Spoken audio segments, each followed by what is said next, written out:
Welcome back to the Boozy Bookworm.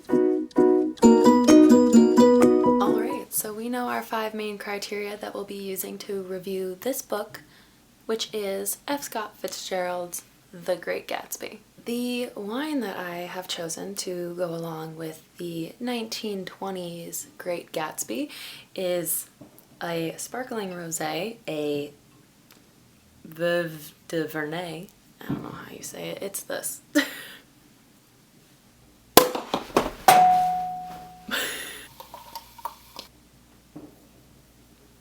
Bubbly. I'm gonna have to highly recommend this wine. It's super fruity, super fresh, and it is really, really bubbly. I'm gonna give this wine a 5 out of 5, which I feel like is pretty typical, but I really like this one, and maybe it's just because I haven't had a sparkling wine in a while, but it's really hitting the spot. The year is 1922, flapper time. I'm hoping that 2020, after all this COVID stuff, I'm hoping we can bring the 20s back. The fun part of the roaring 20s. Not all the Great Depression and alcohol being illegal. Our main character is Nick Carraway, who is ironically not what the book is named after. He's this Bond stock guy who is from Minnesota and makes his way to New York City. In Long Island, back in 1922, there is the West Egg and the East Egg. And the West Egg is all people who are the new rich, meaning they just worked really hard for their money and are recently rich.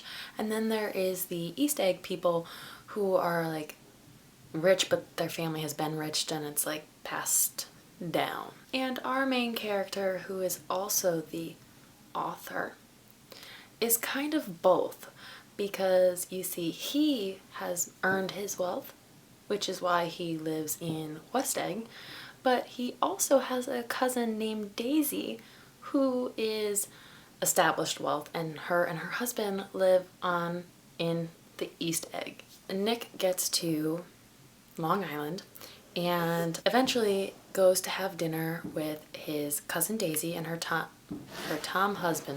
husband Tom, as well as Daisy's friend Jordan Baker, and she is this famous golfer. I don't know if she's famous, but she golfs.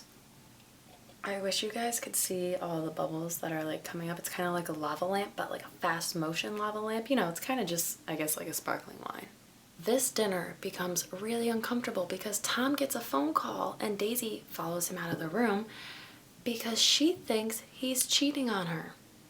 And she wouldn't be wrong. What's more, Daisy and Tom are trying to get Nick and Jordan together because apparently their relationship is so great that they think they can be matchmakers. Flash forward a little bit, Daisy's husband Tom and Nick go for a drive where Tom introduces Nick to his lover, Myrtle, who is the wife of the guy who fixes his car.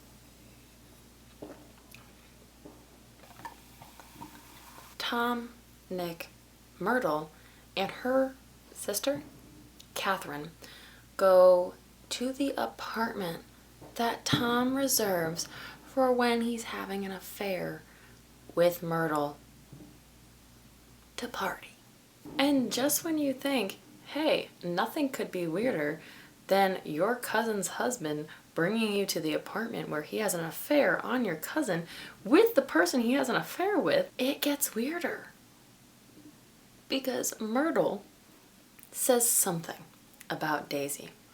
And Tom, who clearly loves his wife so much, enough to cheat on her, punches Myrtle in the face and breaks her nose.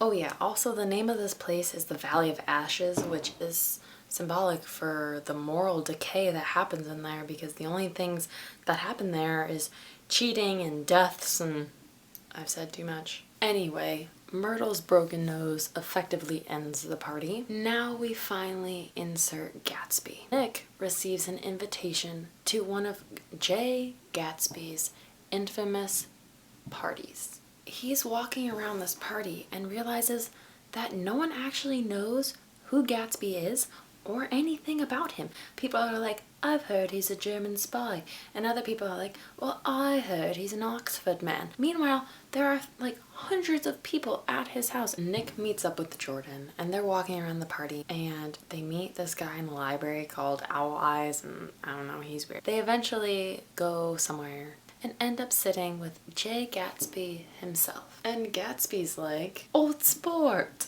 you look familiar. How do we know each other? And Nick is like, Eventually they determine that they served in the same division in the war as each other. That wasn't proper English. Seriously, this wine. Like, all the little streams of bubbles kind of remind me of that fish in Finding Nemo that's like, my bubbles, my bubbles. Finding Nemo is a great movie, but that is not what we're talking about. Gatsby doesn't drink at his own parties. He just stands and watches all of his guests have fun and get wasted off alcohol, which is funny because it's illegal, so I'm not really sure. I don't know, I guess when you're rich you can do anything, and I guess that really hasn't changed from the 1920s to 2020. So at the end of this party, Gatsby pulls Jordan aside and tells her a secret, and she won't tell Nick at first, but eventually Jordan tells him Gatsby's in love with Daisy, and isn't this magnificent? Because I mean, well, what's better than one cheating spouse but two? Also, Nick starts dating Jordan and he's like, yeah, she's pretty and all, but she's dishonest, and I'm like not really a fan of her moral character. Nick's got a problem with everyone's moral fiber. So now Nick and Gatsby are BFFs, and Gatsby starts telling him about this past, and Nick is like, I don't really believe you. And then Gatsby can sense this and he's like, here's this medal I won in the war, and also this photograph of something I've done that I've told you is true. So when Jordan tells Nick that Gatsby is in love with Daisy, she also tells him that, hey, it's not a new thing and like a creepy stalker thing. It actually it kind of is. But at any rate, they knew each other before the war, and before Daisy was married to Tom, Gatsby and Daisy were like in love.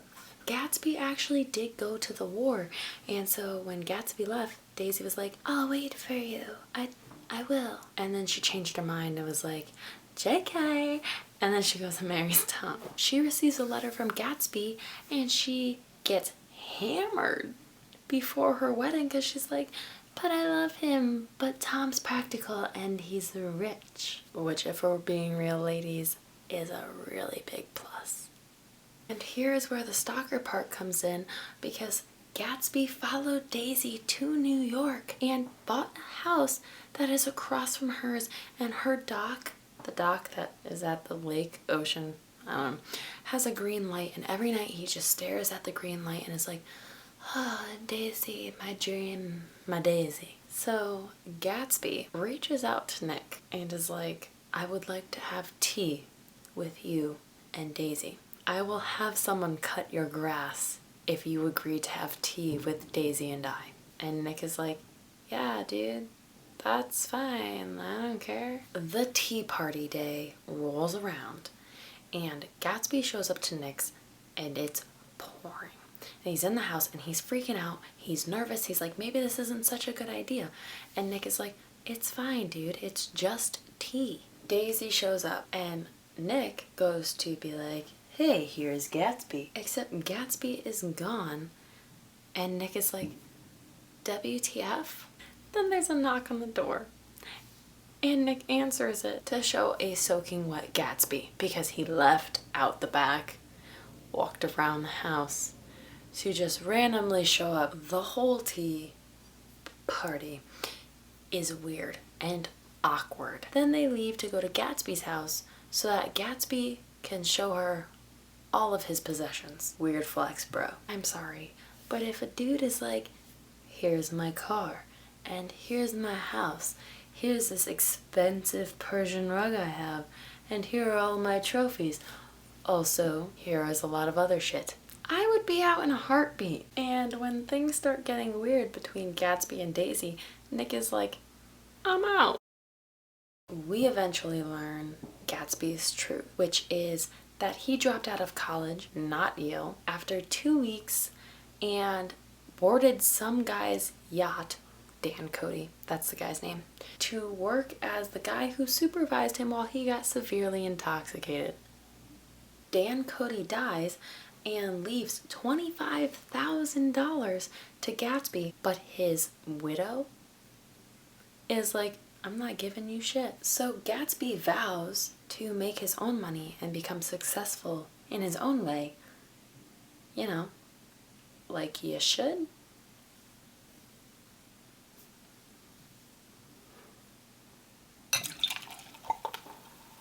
I love this part.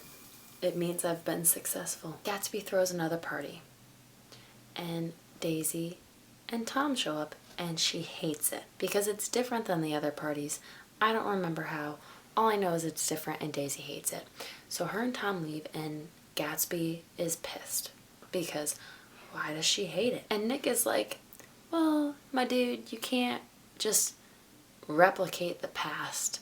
And Gatsby is like, oh, but old sport, I can. Then at some point, Gatsby finds out that Daisy has a daughter with Tom, and he's like, Nick, Tom, Daisy, Jordan, and Gatsby all decide to go into New York City. And for whatever reason, Tom has this thing with hotel rooms and decides that they're all going to congregate there. Gatsby and Tom get in a pissing match of, well, like, Daisy loves me. No, Daisy loves me. And Daisy, the little, goes, actually, I do love my husband. Tom essentially wins and is like, you want to know what, Gatsby? You're not a threat to me. Go ahead and drive my wife home. Gatsby drives Daisy home, and Tom, Jordan, and Nick get into a car to drive home, and they're stopped because there's a fatal accident. A yellow car hit Myrtle, who, if we remember, is Tom's lover, and the yellow car belongs to Gatsby. However, Gatsby was not driving the vehicle. Daisy was. Flash forward a little bit, Myrtle's husband is rightfully livid that his wife was murdered. So he goes to Tom to try to find answers. Tom tells him that the car belongs to the one and only J. Gatsby, which is not wrong. However, Gatsby was not driving the vehicle. So he goes to Gatsby's house, finds Gatsby floating in his pool, kills him, and then kills himself. Nick is the one to find him. He holds a funeral for Gatsby, to which almost no one shows up. Daisy and Tom and their daughter have fled to no one knows where, so Nick decides at the very end he's gonna move back to the Midwest. But before he leaves, he goes and visits Gatsby's house and ponders almost everything and mulls it all over and is like, oh my god, I gotta get out of here. So here's the breakdown. Cover design, I'm gonna give it a 4 out of 5. I don't know, I think those are supposed to be the eyes from the billboard that I didn't talk about. The characters are just great.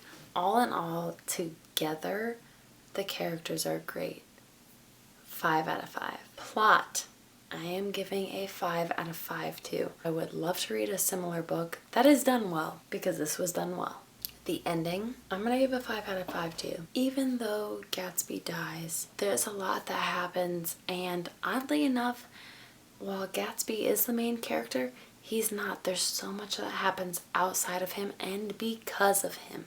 The book drop starts with Myrtle's death, and I think continues all the way to Gatsby's death, and then everything that happens after. It's a 5 out of 5, which gives The Great Gatsby a 4.8 out of 5. Anyway, thank you so much for watching.